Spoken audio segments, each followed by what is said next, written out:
नांदेड जिल्हा मध्यवर्ती सहकारी बँकेची 31 मार्च 2026 ची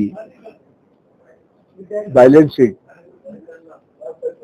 आणि गेल्या 10 वर्षामध्ये जिल्हा मध्यवर्ती बँकेने केलेली प्रगती ह्याची सर्वांना माहिती व्हावी यासाठी आज आपण पत्रकार मित्राला आणि इलेक्ट्रॉनिक मीडियाच्या आमच्या सर्वांना इथे या ठिकाणी निमंत्रण दिले. मोठ्या संख्येने आलेले ते उपस्थित आहेत त्याबद्दल मी त्यांचे मनापासून आभार मानतो. मला अतिशय सांगायला आनंद आहे की या वर्षीचा नांदेड जिल्हा मध्यवर्ती सहकारी बँकेचा ढोबळ नफा हा 53,75,00,000 रुपये आहे. त्याचा आता आपल्याला वैधानिक तरतुदी करावी लागतात वेगवेगळ्या टॅक्स लागू नये म्हणून. ते केल्यानंतर 7,15,00,000च्या वर जे आहे ना निव्वळ नफा मिळाला.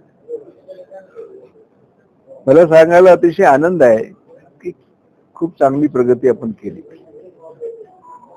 ह्या संचालक मंडळाच्या काळामध्येच आपण डाटा सेंटर उभं केलं. आज आपण 3 नवीन इमारती बांधतोय. भोकरची इमारत आता उद्या 24 तारखेला तिचं उद्घाटन आहे. सहकार मंत्री आणि अशोकरावजी इथे येत आहेत. बिलोलीची इमारत झाली, नायगावची इमारत होते आणि तालुक्याचे जेवढे ठिकाण आहेत त्या ठिकाणी आम्ही ATM मशीन बसवलेले आहेत आणि 2 मोबाईल व्हॅन ज्याला म्हणतात आपण ATMचे त्याही आपण सुरू केले.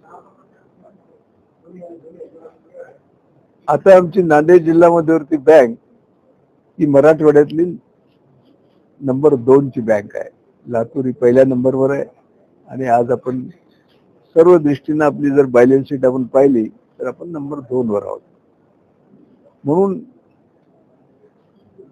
गेल्या 2-2.5 वर्षापासून चेअरमन या नात्याने मी काम करत असताना आमचे उपाध्यक्ष हनुमंतराव पाटील मिटमोरेकर असतील, त्या ठिकाणी आहेत ते सर्व संचालक आहेत. काही आज उपस्थित राहू शकले नाहीत कारण आज लोकसभेचं अधिवेशन असल्यामुळं आमचे बंडू चव्हाण, नागेश पाटील तिकडे जिल्ह्यात जावं लागलं.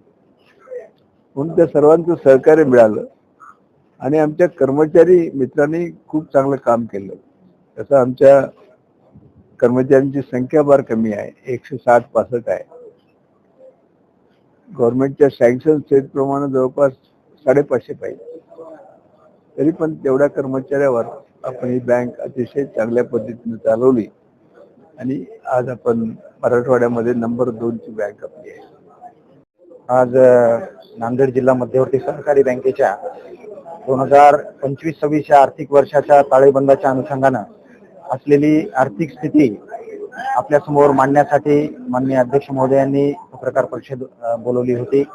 आपण पत्रकार परिषदेला अत्यंत शॉर्ट नोटीसवर उपलब्ध झाला त्याबद्दल सर्वप्रथम मी आपल्या सर्वांचे आभार व्यक्त करतो. आणि बँकेच्या ताळेबंदाची संपूर्ण माहिती तुम्हाला अध्यक्ष महोदयांनी दिलेलीच आहे, परंतु ठळक ज्या गोष्टी आहेत त्या मुद्दाम उल्लेख करतो. बँकेचा जो ढोबळ नफा आहे तो 53,75,00,000 रुपये झालेला आहे आणि त्यामध्ये वैधानिक ज्या तरतुदी आहेत त्या तरतुदी जाता 7,32,00,000 रुपये निव्वळ नफा बँकेला झालेला आहे. बँकेनं या मध्यंतरीच्या ज्या काळ आहे त्या काळामध्ये बँक तुम्हाला माहिती आहे की 2005 या काळामध्ये अत्यंत अडचणीत होती. 562 कोटी रुपये बँकेचा NPA होता आणि तो NPA वसुलीसाठी बँकेनं जी कार्यवाही केली, संचालक मंडळाने जे निर्णय घेतले आणि त्यामुळं आज बँकेचा NPAचा आकडा जर पाहिला तर तो 136 कोटीवर आहे. त्याचं एकूण कर्जाची प्रमाण जे होतं ते 88% होतं आणि ते प्रमाण आता 14.20% एवढं आलेलं आहे. त्यासोबतच बँकेचा जो तोटा होता तो 370 कोटी रुपयाचा होता आणि आज परिस्थिती जर पाहिलं तर तोटा भरून काढून आपण आता 53 कोटी आपण ढोबळ नफा आणि निव्वळ नफा जो आहे तो आपला 7,32,00,000 आलेला आहे. आणि इतर सर्व पॅरामीटर जे आहेत जे नाबार्ड RBI यांच्या निकषानुसार सर्व पॅरामीटर बँक फुलफिल करते आहे. आणि आता जिल्ह्यातील सर्व ग्राहकांना बँक डिजिटल माध्यमातून सेवा उपलब्ध करून देते आहे. बँकेकडे मोबाईल व्हॅन आहेत, RTGS NEFT असेल, SMS ची सुविधा असेल, सर्व सुविधा ज्या नॅशनलाइज बँका किंवा प्रायव्हेट बँका देतात ते आपण देतो आहोत. यासोबतच मला सांगायला अत्यंत आनंद वाटेल की भोकर शाखा आमची जी आहे त्याच्या 24 तारखेला येत्या 24 तारखेला लोकार्पण आहे, ज्याला माननीय सहकार मंत्री महोदय येणार आहेत, माजी मुख्यमंत्री महोदय येणार आहेत आणि अत्यंत सुसज्ज अशी इमारत आम्ही तिथे उभारलेली आहे. त्यासोबतच बिलोली शाखा सुद्धा आपण मॉडिफाय केलेली आहे, तिथं सुद्धा 25 तारखेला लोकार्पण आहे आणि आता नायगाव शाखा सुद्धा आपण बांधकाम करतो आहोत. म्हणजे बँकेनं खूप चांगली प्रगती केलेली आहे आणि ती आपल्या माध्यमातून जनतेपर्यंत जावं ही आमची अपेक्षा आहे. ती सस्पेन्सला रक्कम जाते, परंतु ज्यावेळेस ते डिटेल उपलब्ध होतात ती सस्पेंड होऊन ती डायरेक्ट त्यांना दिली जाते. परंतु अशा अमाऊंट जर असतील जास्त तर त्या आरबीआयला 10 वर्षांमध्ये पाठवावे लागतात, ते आपण पाठवत आहोत. हो यस, आरबीआय कडे आपण जर समजा तसा प्रस्ताव दिला तर आरबीआय आपल्याला ते परत देते.